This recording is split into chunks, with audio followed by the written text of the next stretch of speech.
Hello, and welcome to Keeper's Corner Podcast, where we're breaking down anything and everything Utica City FC related. With your hosts, as always, Matthew Sterling, Michelle Brooks, and Brandon Brooks. Let's go. Hello, and welcome to another edition of Keeper Corners Podcast. As always, I'm Matt, joined with Brandon. Hello out there. How you doing tonight, Brandon? It's cold. It's snowy. Still digging myself out. I'm sure you are as well. Yeah, I keep waiting for the rest of it to fall off the roof so I can get it cleaned up before we get all that rain and it turns to ice. For those that don't know, we got like 36 inches of snow up here. We got buried with as much snow, like it felt like we got buried with as much snow as Utica got buried with goals down in Florida on Saturday. Why do you have to use that as a segue? Because I'm a professional. So, unfortunately, we'll have to pivot and talk about this game. But I don't want to. I don't think anyone wants to. Florida does. No, because there are criticisms against them as an organization less so than as a team from this one. My Lord. Rewatching that game today was just... I spent most of my time trying to adjust my TV so that the glare from their white levels being too high wasn't blinding me.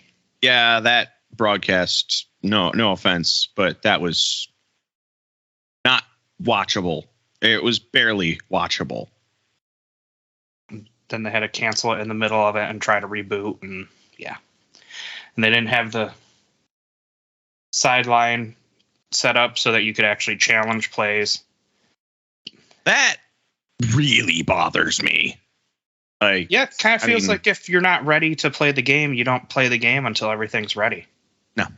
I mean, the broadcaster said that it was fine right before the game. But I feel like there needs to be some sort of, I don't know, inspection done. Yeah. To ensure that it's not only going to work before the game, but during the game. Mm-hmm. You know, if that's going to be part of the game now, it needs to be working. I mean, it didn't come up, and it might have been on purpose from Florida's side, but there was no challenge after that. If there had been a challenge later on in the game by Florida that had been able to go through, people would have lost their minds. Oh, my Lord, yeah. They're like, oh, they're clearly home cooking and cheating and what? No, they just have a very low broadcast quality, and their turf sent one of ours to the hospital. You have to say it right. Turf monster, yes. I say in air quotes. Yes. So for those who watched the game and saw Timmy leave or saw him on the sideline with his arm in a sling, he has torn a ligament in his shoulder. That's. We'll see how long that's going to be, because I would say 4 to 6 weeks at least. Yeah. A couple weeks, it's going to be just pain management, and then it's going to have to be rebuilding and getting back into that tip-top fit shape to compete. And I mean, he was coming out as one of our better scorers for his first couple games. I mean, 3 for his first one, and even 1 against Florida. Mm-hmm. So that's a hit to the front line right out of the gate. Not even 5 games in. We were already down Logan this game. Yep. And then Gordy was playing on a slightly, tweaked ankle. The injury bug's already hitting us, and that's not a good thing. Nope, it is hitting hard, and it's hitting early. And it's hitting in a rough stretch in the schedule. Of course, that's what it's gonna. It's gonna hit us when it's kicking us while we're down, as they would say. And boy, were we down! That was a 9-3 drubbing. Like at no point in the second half, at no point in most of the second quarter did it feel like Utica was ever going to get back into it. Nope. And when we walked off the turf without getting anything. Yeah. In the second quarter, it was just, wow. We're even when we committed to the sixth attacker and we ended up getting scored on anyway, that just put even more additional nails in the coffin that didn't already need to be there. Yeah, when I predicted last week that Florida would score their sixth goal as a empty netter against our sixth attacker, it was supposed to be to close out the game, not the first half. Yeah, it was not. As I put it to, some people that I was watching the game with, It was nothing but pain. It was pain. Yeah, it was a rough one to watch. Unfortunately. Yeah. But I guess we'll have to talk about it. So, Brandon. Don't you give me a play that changed the game. No, let's hear a stat that catches your attention. Stands out for you. Don't you hit me with that. Nothing changed the game. There was no changing it. It was just a downhill. Note to self, I need to expand the soundboard and have a nice little need to have little sound effects ready. Yeah. Because you're trying to be more like the Striking Fury podcast. No. They have a soundboard. Hey, if I have a soundboard at my disposal, I might as well use it. All right. So I'm going to, I'll take one of these because I get the feeling you have the other. If you don't, then I'm going to circle back to it. Okay. Stat that tells the story. 17 block shots. Their defense was on point. Florida's was on point in this game. I mean, we had 7. We had 7 block shots. They had 17. So they were taking a lot of work, a lot of strain off of their goalkeeper by basically blocking it with their own bodies. Yeah. Rather than, making their keeper work, making Navarrete work, which even then Navarrete still had a 85, just shy of 85% save percentage. But then again, he only got scored on 3 times. So out of 19 shots.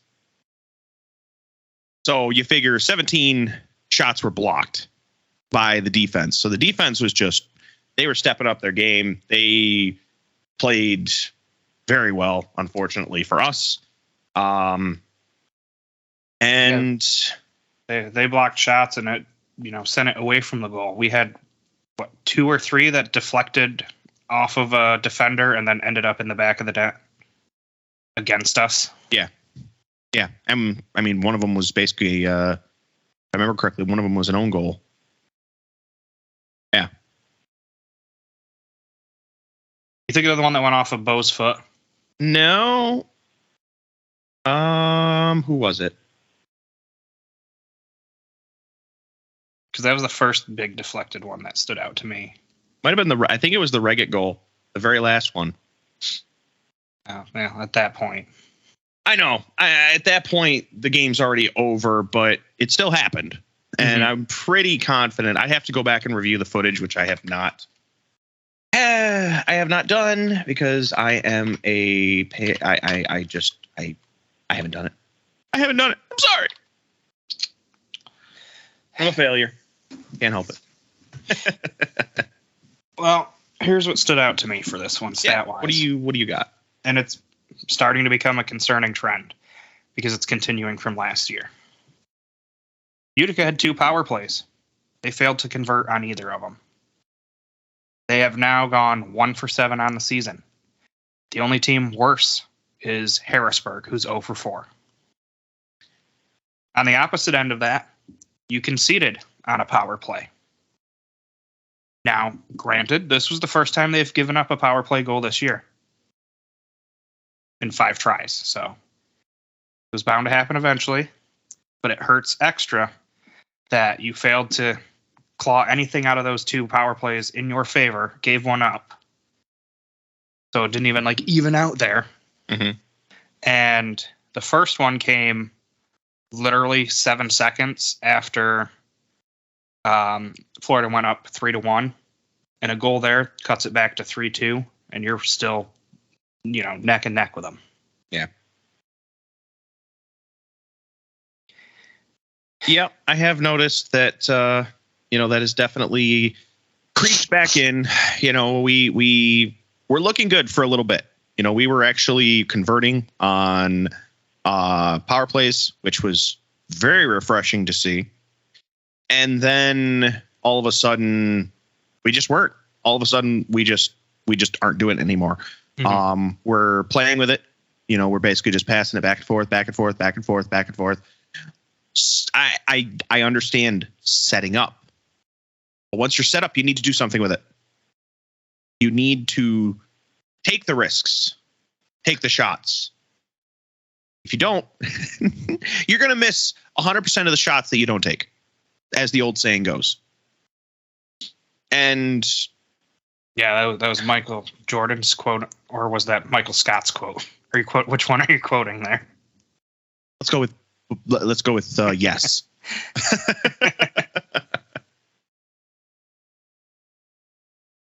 Yeah, that one. I'm not saying it's free goals, but you got to get closer to 50% on those. You got to get on the north side of 50%. It's not a free goal, but it is a goal. It's an advantage goal. Yeah, which means you have a better chance of getting one. Go for it. And it can help swing momentum. Yes. And put teams on their back heel to defend a little more. Also, I did confirm real quick that the Zach Reggett goal was an own goal. One of our guys, I couldn't tell by the jersey, dove and tried to block it, and it ended up just kind of following them and their momentum into the goal. So kind of a deflection, but kind of an own goal at the same time. Well, I know you didn't want this one, but it is the next in our usual set of questions. You didn't actually touch on what I expected you to. Oh, what was that? Something that tells a very different story. Your little favorite sound effect here. Dogs. I actually wasn't going to use it until you said it. And then it was like, oh, I need to now. We outshot them. Mm-hmm. We outshot Florida 36-29. Problem is, we didn't convert on any of those, except for 3. So we're taking shots, which is great. Taking shots is great. It's fantastic. You need to convert on them. You need to find ways to convert on them. Again, maybe not just rip every single shot you get. Yeah. But you also, again, have to take those risks. And we were definitely taking some shots, but they just weren't good shots. And the ones that were good were either blocked by the keeper or by their defense, because their defense was, again, on point.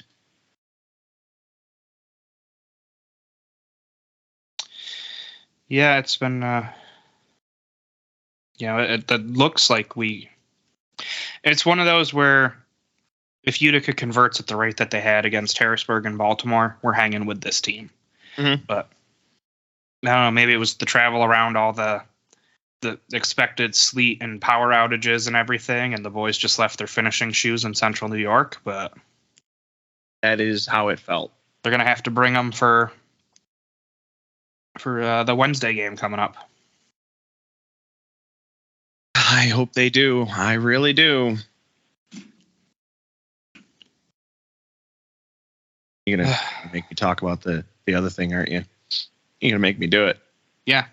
You're well, I mean, I guess I kind of already used mine in the power play, because the play that changed the game is failing to convert on that first power play and keeping it a 1-goal game for me.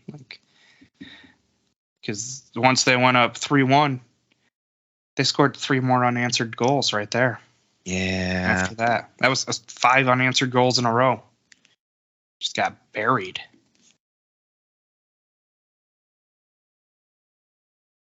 So if I had to pick not necessarily a play that changed the game, because let's be honest, it didn't actually change the game. Mm-hmm. But it definitely left a sour taste in our mouths going into the second half, into halftime, going in the second half. And that was the sixth attacker foul up that we had where they scored on an empty net. Mm-hmm. We went for the sixth attacker, which it's not the first time we've seen somebody go for a sixth attacker play at the end of the second quarter. But unfortunately, it did not work out in our favor at all. And we ended up giving up an additional goal that Ruggles was able to simply just chip down the lane. Yeah. That one, that's unfortunately, that is kind of a momentum killer. It's a momentum stopper, because we had no momentum at that point. So you can't really kill what you don't have. But that one definitely just kind of sealed it for me going into the second half, that like, this is going to be kind of slow going here, and we're going to have some serious problems in the second half. Like I say, even while I was kind of listening to the game during dinner rush, and I heard they're going to sixth attacker right there, and then not very long later, I heard the next one. It was just a confusing choice. I know some other teams have done it before. Yep. I don't think it worked out for Milwaukee or Kansas City when they pulled it before their huge comeback on the Friday night game. Mm-hmm. But that's high risk, low reward when you're already down 4 goals. Right. It's not like you're cutting a 2-goal lead to a 1-goal lead or trying to tie right before the half. You're going from we're buried to we are really buried. We're buried to now we're even more buried. And I think it kind of blew up in Coach Moreira's face there. Yeah. Sad to say, but yes, I do agree. Something that needs to change from this game if Utica is going to win at home. Mm-hmm. Well, for me, we talked about it last week, saying that it needed to change before it came to this one. And it was bad, kind of sloppy passes in the back defensive half. I believe it was the second goal of the game. And I forget who it was, tried to pass back to Hundelt in the corner. Mm-hmm. And the pass was nowhere near him. Mm-hmm. And then he got doubled in the corner. No one else came to help him fast enough. There was just a hesitation to get back there, thinking that he could clear it out. And then it was a 2-on-1 right from 3 feet outside the box where they scored. Yep. 2-on-1. He got swarmed. They just took it away. They basically pinned him up against the boards and took it away, and scored on it because we had no one back. Yep. And then there was another bad pass kind of in that middle third, but in our defensive half. I think it was Segura tried to pass it across, and it just kind of died right in the middle of the turf. No one near it, and it got picked up, and within a minute, Florida scored another one. I normally would not be very critical of Segura, but he was sluggish that game. Like that whole game, he was sluggish. He was making mistakes. He was giving up the ball. It felt like he was just not in it. More so than some of the others, they all kind of felt sluggish. They all kind of felt like they just weren't there. They weren't in it. Yeah, I do get that because what was it? Ruggles' first goal where he was kind of on the breakaway. and he got past one guy, and then there were, I think, 3 guys kind of like in front of him. None of them were like directly in front of him, but middle of the turf, left side, right side, dropping back into that zone defense, and nobody stepped up to challenge him, and he had an easy shot. And yep. And along with our our players that are, essentially moving around the turf. Yeah. I got to say, Andrew felt like he was rooted in place. Like, it didn't feel like look at his performance against Harrisburg. Mm-hmm. He's diving back and forth. He's going for every block that he can. Like, he was on his A game for both of the Harrisburg games. I mean, he was making some crazy good diving saves. He was in it. This one, so many times, he just was caught watching. A lot of, just like the other guys, a lot of them were just caught watching. And we can't have that from our keeper, from our offense, defense. You can't just be sitting there. You can't be caught watching. You gotta step to it. You gotta challenge. And I don't know what it is about going down to that field, but it's like everything's on vacation. They're scared of the turf monster. It's taken out one of their own. I was having this different thought, and it's, well, you just played in Utica. There were 2,800 fans, which I looked back to like the very first home opener. Mm-hmm. That was pretty close to what we had back then for the first start of the season before momentum starts to build after the holidays and more and more people make games. And going from the extremely loud, energetic Aud to the RP Funding Center, which at one point in the fourth quarter, because the game was over and there wasn't a whole lot of action, I just started counting people in the crowd because they were that sparse. It's got to be just like a vacuum for noise down there. I mean, you hear the PA guy try to start things up with their Florida.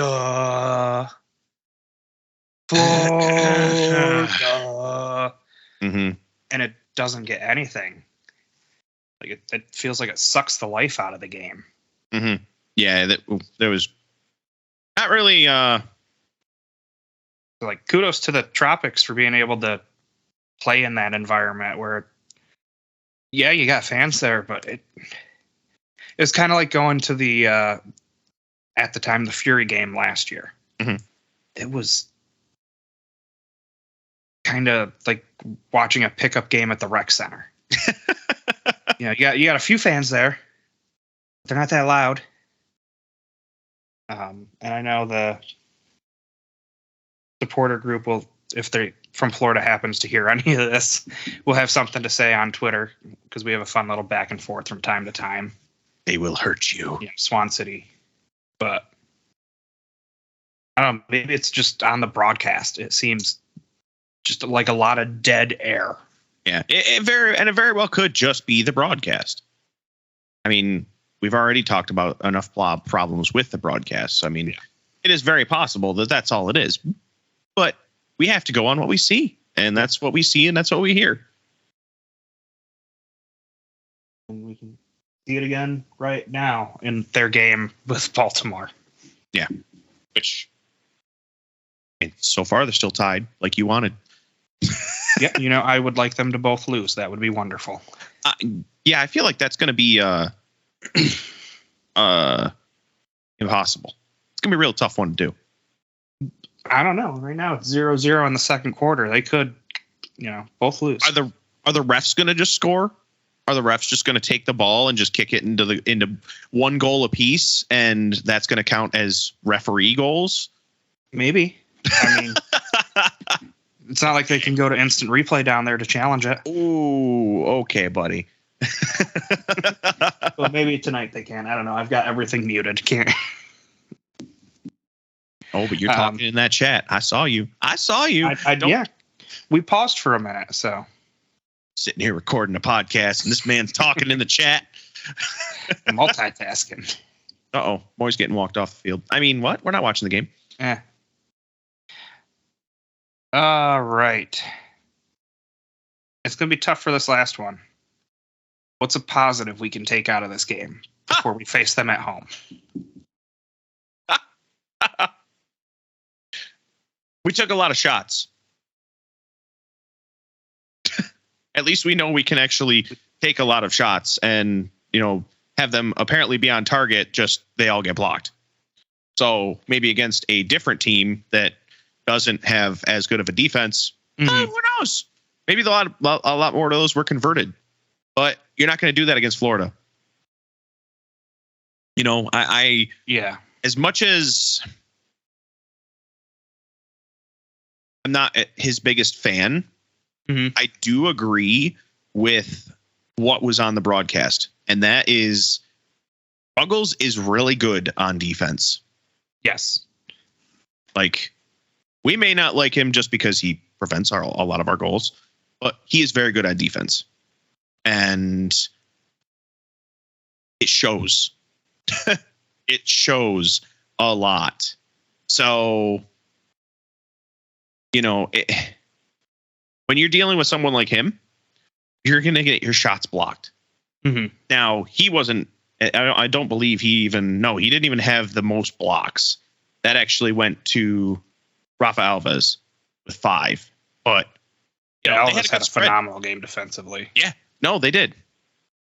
So, the only real positive I can honestly say is, we took a lot of shots on goal. Like, and yes, I said it. I didn't say the thing. We just took a lot of shots. Yeah. If we had converted at the same rate that we did averaged across the first 3 games with 36 shots, we should have scored 10 times. Like, this should have been an extremely high scoring game, and the finishing shoes were just forgotten. So to me, that means if we can convert our goals when we're taking them instead of kicking them at defenders,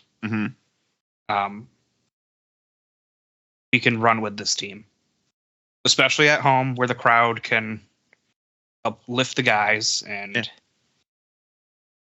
create a little chaos at the other end, maybe. Because I don't know who those 2 guys are sitting right behind the glass in front of us, but boy, they like heckling more than we do. They keep us on our toes. Yeah. I like it. So we're going to put that one behind us. We're going to turn our attention to the next 2. Because that first game is a rematch against Florida on a Wednesday. Obviously, we're not going to be able to record. So we'll take next week off to go to the game and have ourselves a fun time. And everyone can enjoy their holiday. Yes. And then we'll be back in the new year to cover that one and the game in Milwaukee on New Year's Eve, I believe it is. So yes, the 31st. Yeah. I'd say we pretty much said everything that we need to about Florida and how we have to beat them and how, because we need 3 points out of these 2 games. We really do. Yeah, we really need something coming out of it. I mean, we can't go back into the downward spiral that we had last year. Yeah. Because then it will be exactly that, a downward spiral. So let's talk about Wednesday as what it is. It is the season ticket holder appreciation game. Did you see the email for that? Probably, but it probably got lost in all of the other emails that I get every single day. Okay. They were sent out earlier today. And I definitely missed it. For anyone with a season ticket, you're going to want to stop by the fan zone before the game or during the game. Everyone will receive a 2022-2023 season ticket member pin. There will be 15% off at the team store for season ticket members. Some exclusions may apply to jerseys. But if you're looking for Maybe you got a gift card after the holidays, or you got some of that Christmas cash in your pocket. 15% off. Throughout the game, they'll be doing gifts and giveaways, including game-worn jerseys. So maybe this is how finally I get mine. Show T12 some love. Yeah, my lord. We have so much for you guys. And we lose our voices and go to every game and spend a lot at 72. Yeah, I'll take 72 gift cards, man. Yeah. And there will also be a post-game autograph session on the field exclusively for season ticket holders. If you want to participate in that, you're going to enter the field from the staircase by section 218. So go down and see some of the players. I think we have everyone on the flag, but might just walk through afterwards and I think I got you. I think I got you. I think I got you. I don't know if I have you. Do you see your name? Did you sign this flag? Make them all sign it all over again. Yours is kind of blurred. Sign it again. Do it. So that's what's going to happen Wednesday night. Then Saturday, the team goes on the road to face Milwaukee. It's their annual New Year's Eve game that they do, which I think that's pretty cool. I know not everyone can do it. Obviously, they're dangerous. We know how hard it is to stop Ian Bennett, even at 39 years old. Marcio Leite out of the back is huge when it comes to distributing the ball. And they've added Willie B in goal. Willie B. Which is an improvement over their situation last year. I mean, it's still not the Josh Lemos that I think they would prefer to have. No, but I think that's more just because he became like a local legend with his goalkeeping. And I mean, he definitely, wrong game. I am looking at the wrong one. I know I saw Willie B playing. Oh, he's had a fantastic season to this point. He's got 2 wins, 1 overtime loss, a 4.29 goals allowed against average, and a 740 save percentage. So he's no scrub. I couldn't find it from. I remember watching a recent game and saw him playing, and then I just could not, for whatever reason, find that particular thing. Both teams are really good at killing penalties. Utica's got to get better at finishing PKs. Finishing in general, not just PKs. Yes. But a big thing for this, and it sent ripples throughout the fans groups on Facebook, is Derek Huffman will be missing this game. At the moment, he's tied for points lead on the team with 3 goals and 4 assists. Utica fans should remember him from last year. He had 3 assists and the game-winning goal against us. Mm-hmm. This one's a very dumb suspension. He spit it towards a player last year. It was determined that by the league that was with malicious intent. Yep. Which, I mean, yeah, you're spitting towards someone. It's most likely with. He had a suspension. He couldn't come back until after he attended like a 16-hour anger management course. Yeah, I remember that. And he was then placed on probation by the league. Got to be on your best behavior. Well, this past Friday or Saturday was it? Whatever. He scored a game-winning goal against Kansas City, and in a post-game interview, grabbed the mic and said, "Kansas City sucks," which, in the heat of the moment, you might say about your rival team. But because he was on "you must be a perfect little angel boy" probation, they slapped him with a fine and a 1-game suspension. Yep.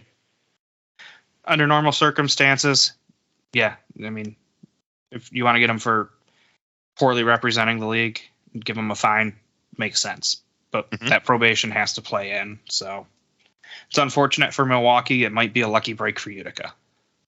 It could be. It very well could be. But unfortunately, I feel like we still have a lot going against us. So it's not just a gimme by any means. And, we definitely can't look at it as like, oh, cool. This is a kind of a gimme for us. Like, no, that's not how this is going to work. So need to take that in consideration. Yeah. Last year, if I remember, I said like the key to winning that game was going to be keeping Ian Bennett under X number of points. I think it was like under 3. Keep him at 2. Like, give him a goal, give him an assist, but contain what he can do to affect the game. And they failed to do that, and unsurprisingly, we lost. So again, that's going to be the key, especially without Huffman there. You got to control him, contain him. Because as we've seen with guys like him and some of the other elite scorers in this league, if you shut down everyone else and try to say, all right, well, I'll let you get yours, but I'm going to shut down everyone else, those guys will just go off and they'll beat you on their own. Yes, they will.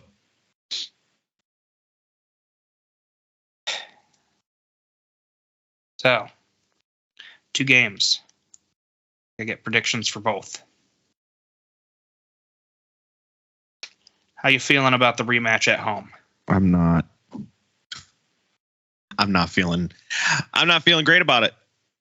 I mean, we went into this game thinking that went into the last game thinking, we're feeling really good. We felt good. We still lost to Baltimore in our first game.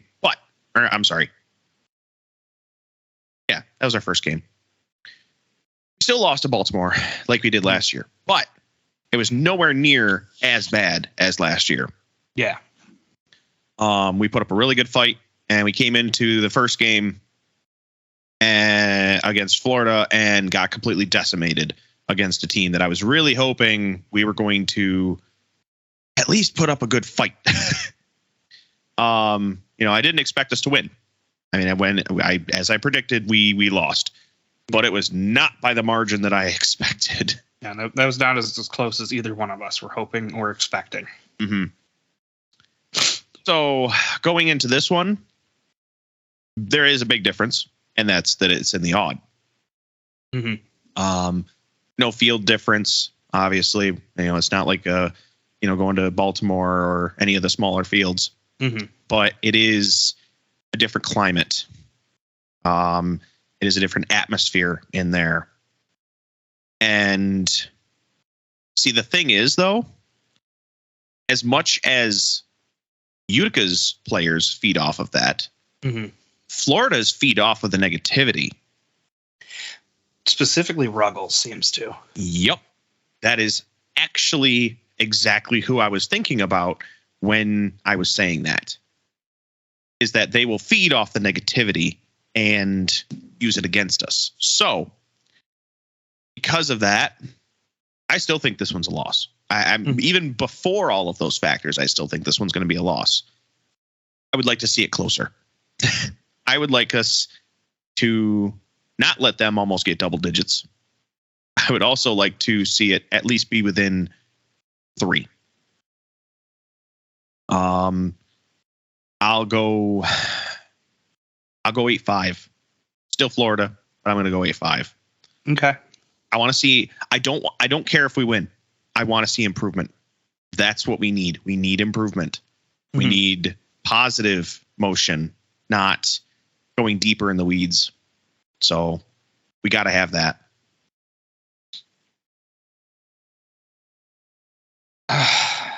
Man, yeah, this one's going to be a tough one, especially after watching what just happened down there. They are playing tonight. At the moment, they have taken a 1-0 lead over Baltimore. Yep. And I think, when we were coming out of those games against Harrisburg and Baltimore, we were judging ourselves based on knowing that Baltimore was going to be towards the bottom of the league. And we figured Baltimore or Harrisburg would be towards the bottom of the league. And Baltimore would be a middle of the pack that could run with the top guys. Mm-hmm. And since that game against us, Baltimore has gone 0-3, losing every game by 1 goal. I guess technically 2-1, maybe. One was in overtime. Let me check the standings. They just tied it up, by the by. Nice. Literally, as you were saying that they were down a goal or they lost by like a goal, they literally scored as you were saying that. It was kind of funny. Because we were comparing ourselves to them. We're 2-2 at the time of this recording before we know how this Florida game comes out. Mm-hmm. Baltimore's 1-2-1. But we both have a -2 goal differential. Yeah. So this may be quite the scrum in the East for the 4, 5, and 6 spot. With 4 and 5 getting the play in. It's still obviously early in the season, but let's not be in a hole that we have to dig ourselves out of. Right.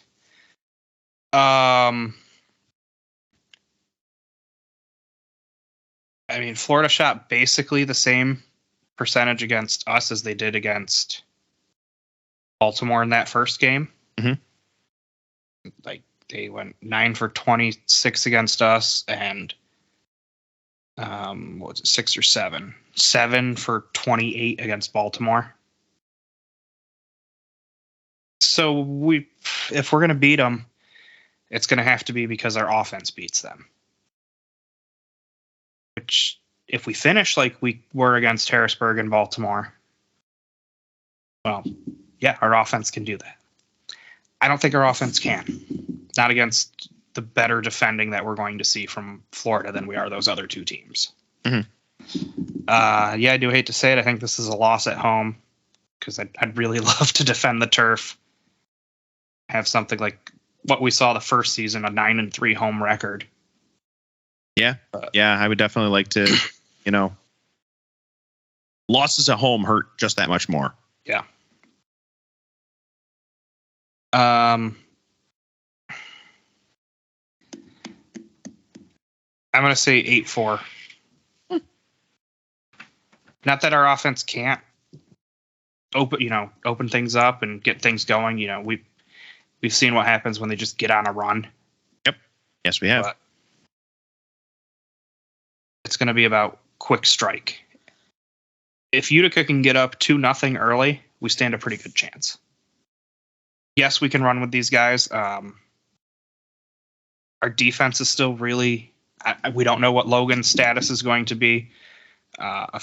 On the roster, officially listed on the roster, we only had 1 defender for that game in Florida, and it was Correa, who's a rookie. Yes, Bo played back there on defense, and some other guys that are typically midfielders were playing defense, but I don't know. That back line's really thin. Our back line it's just been, we knew it was going to be a problem. We're missing a lot on the back end, unfortunately. I thought we might see some of that shored up today with the collegiate draft, but all 3 picks from Utica. I'll just mention them quickly here. With the 4th pick overall, Utica selected Colin Burrows from Syracuse University. That's national champion Colin Burrows. He's a midfielder. In the 2nd round, with the 18th overall pick, Utica selected Ethan Hamler of Binghamton University. He's a forward. And then in the 3rd and final round, with the 32nd overall pick, Utica selected Leroy Nzugusi of Drake University, another forward. So we're really leaning into that offense-heavy approach. Yep. Yes, we are. Yep. Even more so than we already were. I mean, it's it feels like we're not looking at the defensive side and, just what is it? The best offense is a good defense, or I'm sorry, the best defense is a good offense is kind of what I feel the strategy is.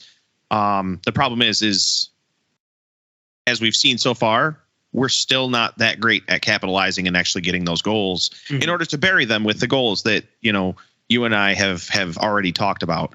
If we want to actually be able to, as you said, bury them in goals in that offensive style, we need to be able to do that. And so far we haven't been able to.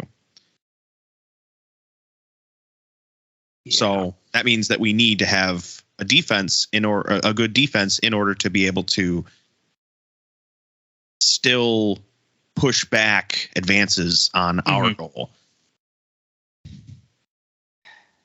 Yeah, it's looks like it's going to be a bit of a blue Christmas. But we get Milwaukee that Saturday. And at this point in time, Milwaukee in 3 games is 2-0-1. They have 19 goals, which Utica after 3 had 20 goals. And they have conceded 14. Utica had conceded 16 after 3 games. Now, Milwaukee's been playing Kansas City, and Kansas City sits at the top of the Eastern standings at this time. So I guess it depends on where you shake out that hierarchy between Florida, Milwaukee, and KC for who you think is the better team. Yep. But like we mentioned, they won't have Huffman. We won't have Timmy. We won't have Timmy. And he's been a good scorer for us thus far. So if we don't have, not to say he's our only offensive weapon. Obviously, we have people like, we have like people like Joey. What? Just he's not the only one. We also have. Hold on, wait. Who else do we? Well, my mind wanted to say Joey. My mind wanted to say Tavernisi. Like he's the one that I was thinking of as the first one to mention. So, I mean, for our sake, Joey, for the league's sake, everybody knows Tavernisi better than, Joey. So, I mean, we've got like he has some really good offensive potential. We know this. We've seen it. Last year people were calling him out left and right for how poor he was doing in the first half of the season, myself included. And again, I would love to have egg on my face for that. But bring it back. I want to see more. I want to see more of that offensive potential. Gordy Gerson has already proven to be a good offensive weapon for Utica as well. Nate's been getting into that. One that I feel has been lacking is Christian. We have not seen much out of Segura this season. I would love to see, some of the, I'd love to see some of the, the good goals that he's had in the past, the long chips or just anything. I feel like we've just been seeing kind of giveaways and just bad ball handling on his part, unfortunately. I mean, we have a lot of talent on this team. We have a lot of people. And I mean, that's just only naming a few. Like there's so many more. But we have a lot of talent on this team. And we know they can do good things. We've seen them all do it. And for the new guys, well, I mean, it's yet to be seen. But it will be. They'll all have their moment. It's just a matter of we need to see them try. And again, this past game, it didn't feel like anybody was really trying. So, yeah, I mean, we talked about it before the season. What we really need is to see those second and third year guys step up. Yes. And we've seen it from Timmy. He's got 4 goals in 2 games, and that's not even 2 complete games. But year over year, let me pull it up here because I know we haven't heard Quentin Swift's name at all. No. And I was expecting a big sophomore year out of him. Let me go see how these guys did in last year versus this year. So specifically, Ronnie, Q, and Somau. So in 24 games last year, Swift had 7 goals and 3 assists. At this point, he has 0 of each. Ronnie played in 16. He had 3 goals and 2 assists.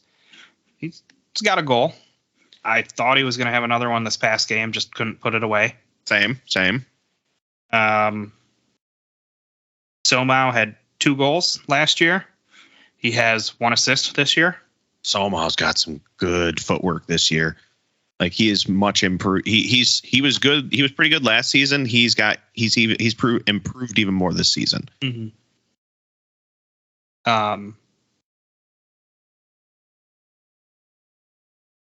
Gotta just see a little bit more of them stepping up to finish.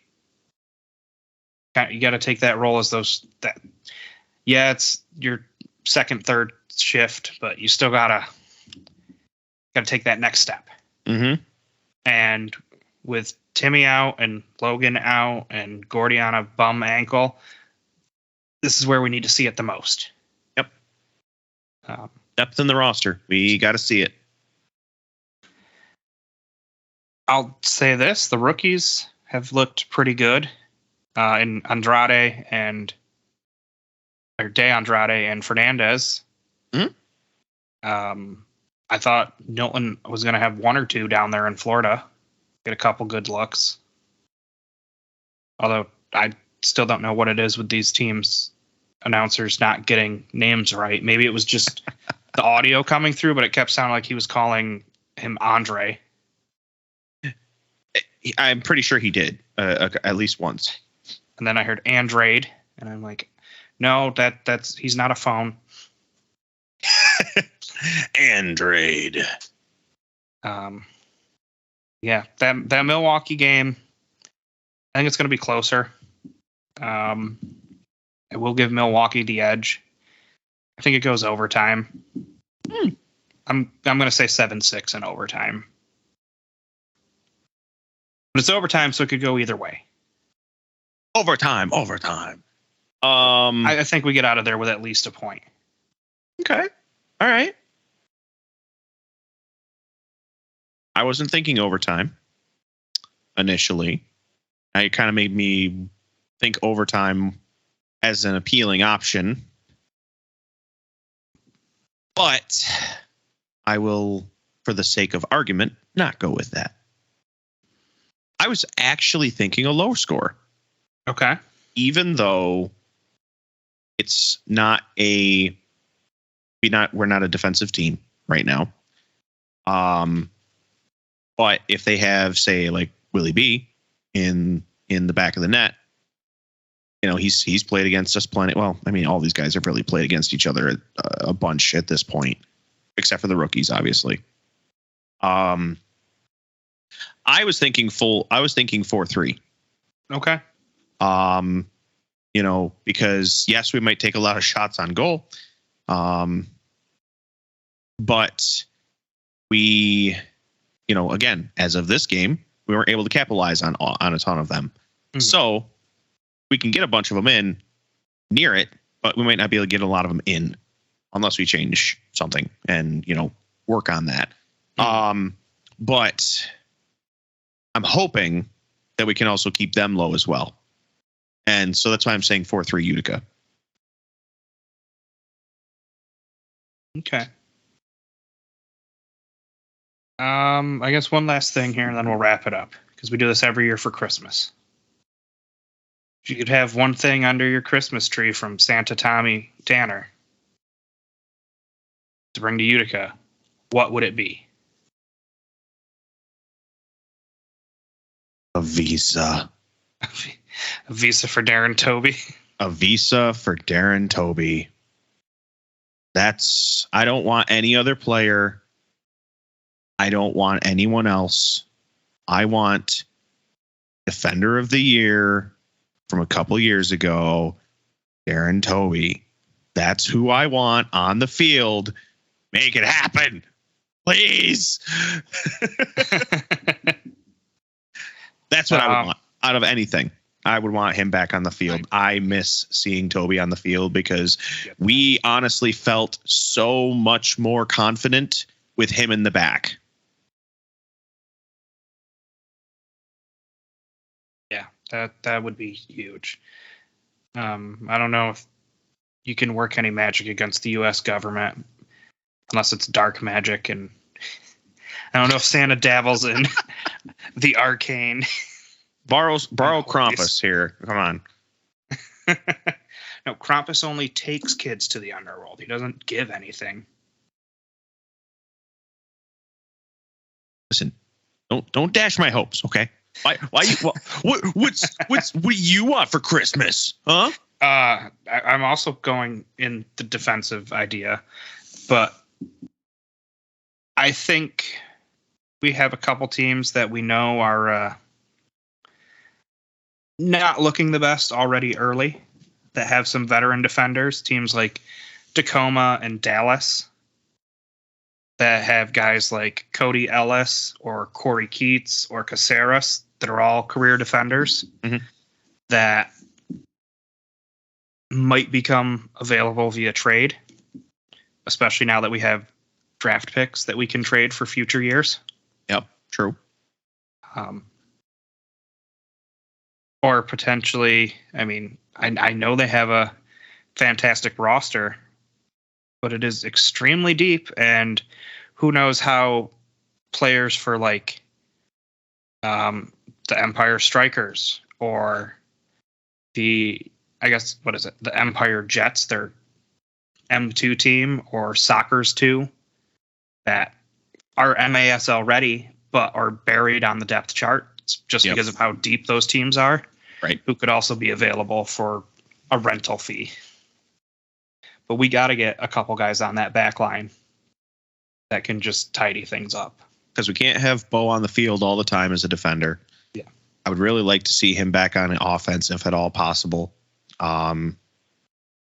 He can't, and even when he is on the field, he can't do everything. We've seen a lot of offensive players, step up. We've seen, obviously we've seen some saves from Timmy, but obviously Timmy's out. We've seen, like Bo, or not Bo. I said Bo already. We've seen like Joey back there. We've seen Christian back there. Mm-hmm. Like, this is our offensive power being the defense, being our core defense. Yeah. And doing well. Don't get me wrong. They, have been doing well, but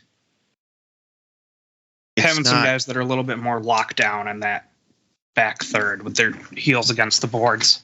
Exactly. Yes. Yeah. And I'm not asking for Tommy to pull off the impossible, like a Berto Palmer or a Mitchell Cardenas or who's the one on Kansas City that I'm thinking of. What's on second? Who's on first? What's on second? No, Kansas City. I always get Sosa and Souza confused. Sosa. Yeah. No, they're not going to move him because he's got 12 points and leads the league with 3 goals and 9 assists.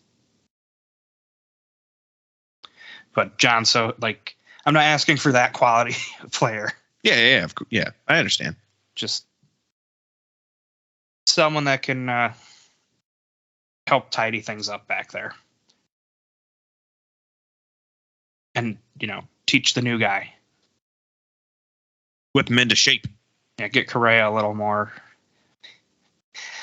used to playing in this more physical league, since we've seen how he's prone to the blue card. Yes, he has very much been prone to the blue card. Yeah, that's really all I have. Anything else you were looking to talk about tonight? Dogs! We talked about those, though. Yeah, I know. But I like Sogs.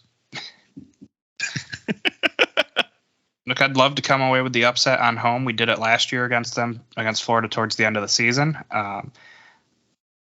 We're certainly capable of it now, even in the condition that the roster is with injuries. Sure we are. We want to be right with our predictions, so we kind of hedge our bets sometimes. Yeah, as much as I would like to be a fan first because, I know we both live, breathe, and bleed blue at this point. We have to be realistic with our expectations and with our predictions. And right now, we're just going based on what we've seen. Hey, were you able to answer the call when they were putting them out for? They had the players calling to remind everyone about the game on Wednesday. I don't think I got a call. Mine came through yesterday, but I was on the thruway driving. It was from Alex. And I'm going to be like, yeah, I'm going to be there. I'm the guy that stopped you on your way out of the odd last time to ask you how you thought the arena was. The crazy guy with the flag in the section that you were in. Yeah, and I'll be there. Don't you worry. Yeah, I don't know if I'd actually be curious to see what phone number is actually on file, if it's my cell phone, because I don't have a house phone anymore because I got rid of it. So if it's still on that, then I might need to change that. Just calling a disconnected number, and I'm sad. We'll be bringing a surprise for the game because it is technically an at-night one, even if they aren't marketing it as such.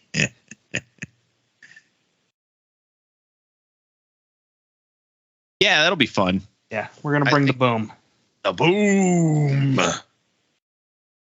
And there will be some thunderous applause when Utica takes the field. And you got your Sogs all ready. All right. So to everyone that listened, thank you. If you're just a casual MASL fan that happened to tune in this week, we're not the only one out there. I know there's Soccer's Overtime. There's Striking Fury. I know Kansas City has one. Who is it? Why am I drawing the blank?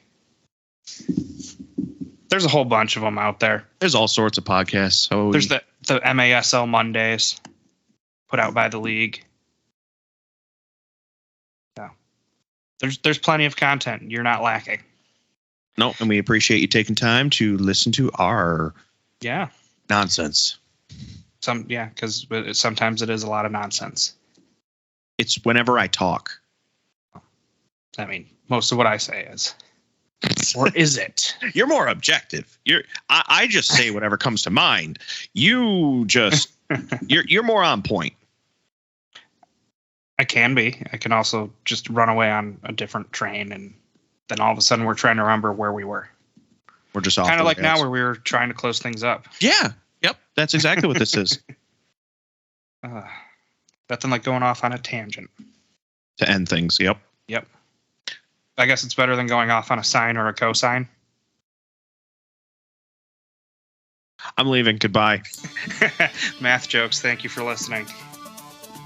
Have a good one. I'm Matt. I already left. Bye.